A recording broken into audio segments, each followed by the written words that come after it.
Ассалаумағалейкум, құрметті достар. Сіздер қазақ әдебиетінде Әуезов көшіне ілесіп, өздерін жетімдер әулеті деп атаған жазушыларды білесіздер ме? Алтайдан шыққан көрнекті жазушы, драматург, қазақ прозасының қара нары атанған Қалиқан Ысқақтың айтуынша, 1960 жылы әдебиетке келген замандастарымның жалпы атауы жетімдер әулеті. Өзіміз жетімдер әулеті деп ат қойғанбыз. Неге олай дейсіз ғой? Себебі бірінің әкесі 37 жылы халық жауы болып атылып кетсе, енді бірінің әкесі сұм соғыстан оралмады. Содан қалған кіл жетімдер Алматыға жиналып оқуға түстік. Әбіш Кекілбаев, Сайын Мұратбеков, Жұмекен Нәжімеденов, Шерхан Мұртаза, Мұқағали Мақатаев, Оспанхан Әубәкіров және мен Қалиқан Ысқақ. Мен шешемнен әкем қайда деп ешқашан сұрамадым. Ысқақтың қыдырып кетпегенін кейін білдім дейді жазушы.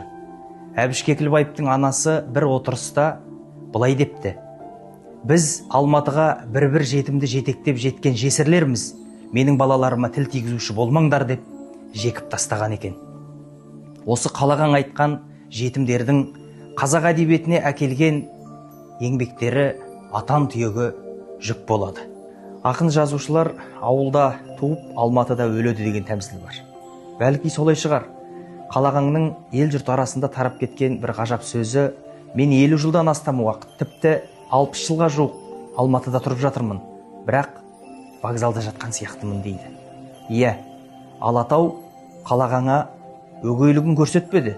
Атақты да, марапатты да, абыройды да, беделді да, мемлекеттік сыйлықты да бәрін берді. Адал жарды да сүйгізді, перзентті де берді. Бірақ ол өзінің Асқақ Алтайын әрқашан аңсап тұратын. Ауылдастарының ортасында отырып: менің тағдырым Алтай, кіндігім осында қиылды, ақыретім де осында тазаланса деп жүрген пендемін, осыны миларыңа тоқып алыңдар деп өсиет айтқан. Жазушының бұл аманаты да орындалғандай. 2014 жылы Қалиқан Ысқақ өмірден озды. Аты алты алашқа мәлім ақын Несіпбек Айтұлы қазақ әдебиеті тағы да бір қара нарынан айырылды. Қалағам Алтайдан шыққан қаламгер інілерінің көшбасшысы еді деп күрсінді.